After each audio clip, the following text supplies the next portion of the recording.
Tapping in. Are we live? The Butch coming. Scary. This is one of my favorite artists in hip hop right now. This is an artist that like the good thing about like when you have a favorite artist in the game is that like his approach I love to the music. So when I hear Benny, all Benny is good Benny to me. This one, Tana Talk 4, is a follow-up to Tana Talk 3. That might be one of the projects that really launched him, really, or at least was coming out when he was hitting his stride. So a much anticipated follow-up. What you think of this one, man? I know you a big Griselda fan. Big BSF, big Griselda fan. The last live show that me and Miles went to before COVID was the Griselda show in House of Blues, Chicago. So big time, long time fans of Griselda.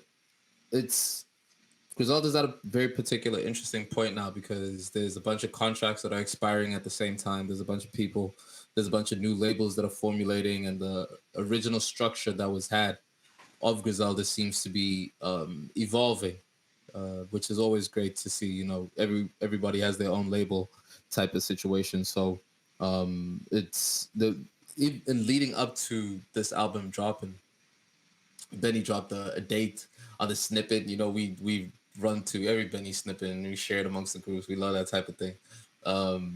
He dropped that snippet and was like, hey, this is when the album's coming out. We got hyped. We got excited. They changed that date. I think this was his last album on Shady, if I don't recall correctly. But all to say, the fourth installation of the Tana Talk series, Tana Talk 3, arguably being held as Benny's best album. That's the consensus. Is folks are saying Tana Talk 3 is the one. But so coming off of Tana Talk 4, man, we had super high expectations of what to be able to get into it. Did he deliver on the big name series? I think it depends on what you were looking for. I think Benny is an artist who can do a couple of different things very well, right? He can make the grimiest of the grimiest Buffalo representing hip hop that you want, and he can make a very elegant, classy type of gangster music that I feel like is reminiscent of Rick Ross, and kind of this push to,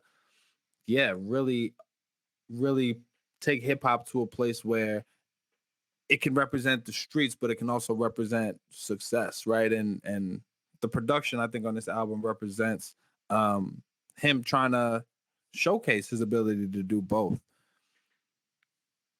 This one, I mean, a Cole feature, that's something different for a Benny the Butcher album, right? A Diddy feature, that's something different from a Benny the Butcher album, right? So I think there was an attempt at a little bit more polish here, that I don't necessarily, that doesn't make it my favorite, but I think especially when you talk about lyrically, when you talk about his ability to be sharp and to show that he's in shape with his pen and continue to deliver lyrics and bars that remind us why he is where he is in the game, I definitely think he delivered. I didn't pull as many favorites as I usually do from a Benny album, but hard pressed to say it's bad music, I think. Yeah, I don't think you could say that at all. And one of the things about Benny is that he's got that it factor where you want to hear everything that he says, which is a very unique attribute to have as a rapper, where no matter what you're on or what it is you're saying, people feel it, they believe it, and they want to listen to what it is you're saying. What is it that this dude is saying?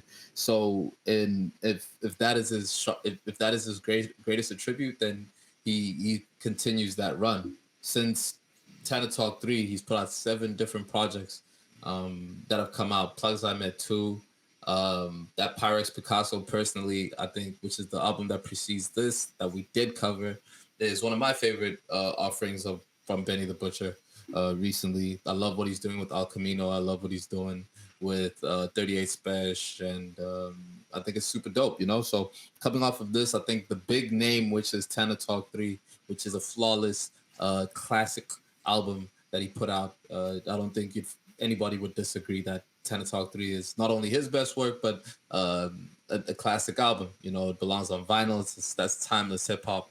the beats were brand new. The by brand new, there was just from a whole different type of sound at the time. You know, granted they were making that type of music before, but Derringer and Alchemist stepping through on Tana Talk 3 was the first time you hear broken bottles. You know, you can't believe what it is that you're hearing. And I think people were expecting that walking into this type of album. Still, like any time Benny puts out an album, man, I enjoy a lot of what he does. Like you said, I don't know if this would particularly I enjoy Pyrex Picasso personally a bit more than that, but there's like any other Benny album that he gives me, there's songs in here that I'm gonna pick out and probably keep listening to for a while. I think what's dope about Benny is like you named some projects that like you that I don't disagree are classics and are high up there, but like I think everybody else takes something different from each Benny album, right? And so like I really liked Burden of Proof. That one didn't get as much love as I as much as I cared for it. Plugs I Met Too is the Benny album that I have on vinyl that I think is the one that like you that especially on vinyl the way that that music is put together. I think that's the one, right? So I imagine that there's somebody to whom this is the joint. Maybe it's a J. Cole fan, right? Mm-hmm. But maybe it's a 38 Special fan. I love the versatility. So I'm again like this is good music. A couple of my highlights: Back Two Times, Stove God. If it ain't Benny, it's Stove at the top of my list. Stove goes. Yep. So Back Two Times is a highlight for me. Weekends in Paris.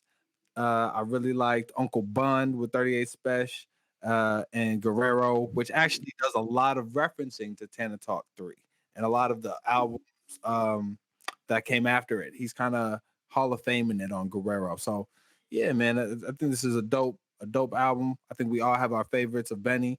Um, you know. Indeed. And I'm glad that you mentioned that Guerrero, because as a Benny the Butcher fan, being able to listen to all those drops, paying homage to some of the last pieces of work that he's done was super cool.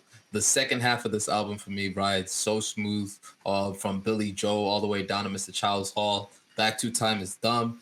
The snippet that he dropped on Instagram sounded different than this. And I like that. I like the burst that he had on the snippet for that Back Two Times, man. Well, that this ain't what you want. That's what we wanted, man. It's the curse of a true hip hop head. If you heard things that you weren't supposed to hear, now you want to hear. Now you want to hear more. But yeah, man, I'm appreciative of this man dropping music. This is an artist that I really want to see live now that things are happening again. So I hopefully get the chance to do that.